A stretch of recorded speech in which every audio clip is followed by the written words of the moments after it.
Shabbat Shalom, everyone. This week we're reading Parshat Lech Lecha. It's the story of the call to Avram to leave his homeland, his father's house, leave the place where he comes from, and to start a new people in a new land, in a relationship with God. And one of the purposes of all of this is so that a community is established, a nation is established that lives according to particular values, and that's reflective of what God wants from people. We have been in the process of establishing that nation for thousands of years now. We've done so a couple of times, and we were exiled, and now we know that we're in this land of Israel, but we still continue to fight for its safety and its autonomy, particularly now. The call to Abram said that you should create a people that are based on tzedek and mishpat, which means righteousness and justice. And the pursuit of justice and the desire to live according to live a life of tzedek or tzedakah is really at the core of what we are and who we should be, and what we want to become. So one of the responses that we've had to these very difficult days here, where we're so concerned about our brothers and sisters in Israel, we're so concerned about the lives that we live, the Jewish lives we live here, is to get involved with activities and projects that really matter. And by doing so, we feel like we become part of a solution as opposed to just being victims of a problem. And there perhaps is no better example locally or maybe even nationally than the work that this congregation does under the guidance and leadership of Faerman. It started with this TLC program, which has expanded into so many different areas. This, in case you're wondering, is Summer that's sitting with me. And immediately when there's a crisis in the world, when there is an environmental disaster, or when there's a hungry person down the street, B'nai Torah has a system whereby we respond. So Summer, first of all, thanks for sitting here with me.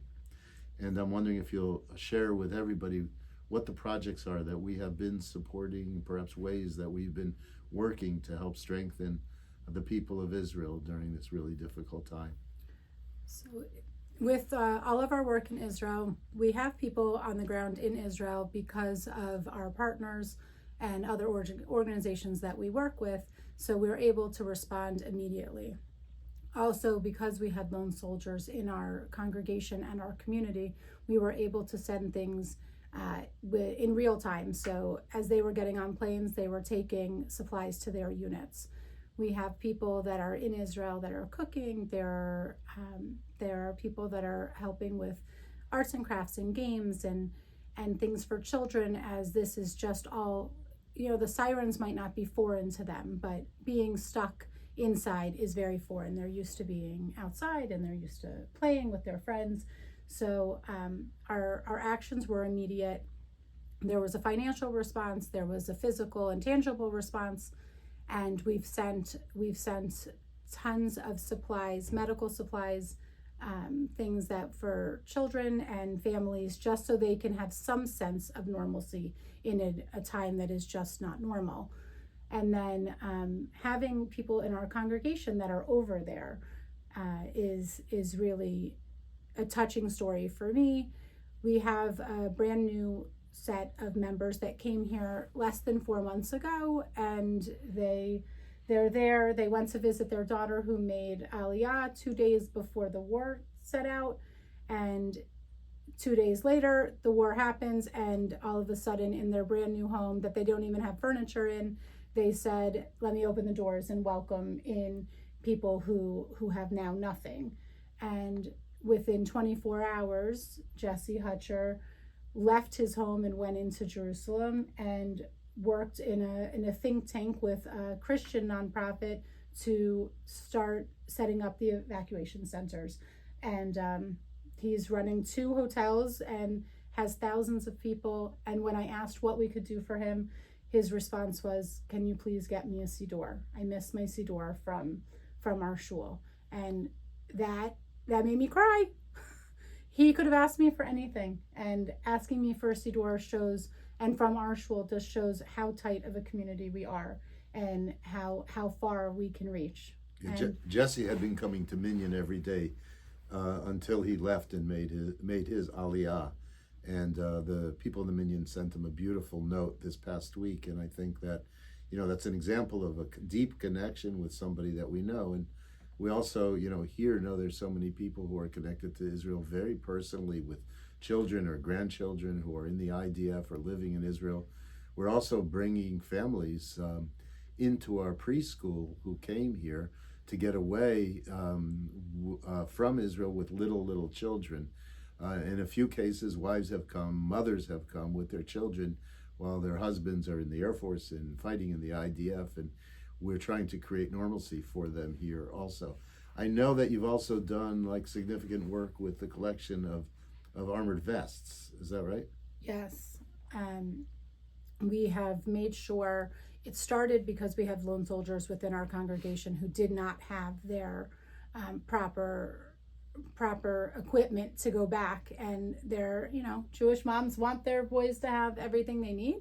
So it started with that, and from there it kind of went viral, and we have sent thousands of vests. We've sent thousands of the ceramic plates and their carriers. So our soldiers are going to be as safe as they can possibly be. We're going to do everything that we can to keep them as safe as we can. So we've sent them all of their tactical equipment that was allowable to get over there.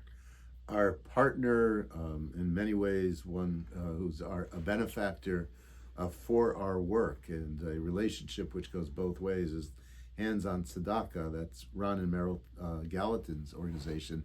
They had people working on the ground in Sderot before the war actually broke out.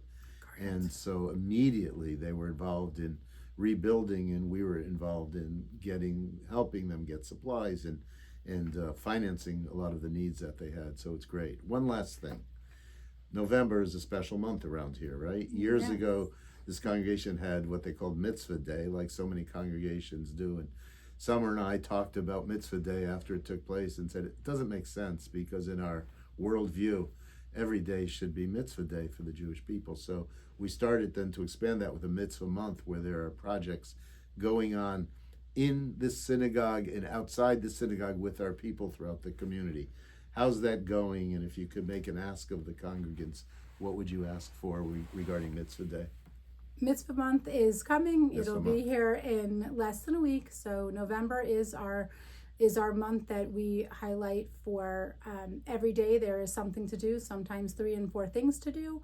I call you to come out and do something. I would love for everyone to say they participated in at least something. So please take a look at the beautiful calendar when it appears in your inbox and sign up, and I will look forward to being with you. Summer, my wife, always reminds me that you once spoke from the Bima, and when I introduced you, I said, I think this person who I'm about to introduce is maybe the most religious person in our community.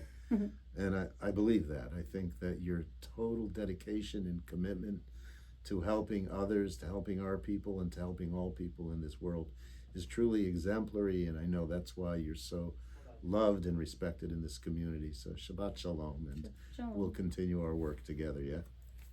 Thank you. Okay. Shabbat Shalom. Shabbat Shalom.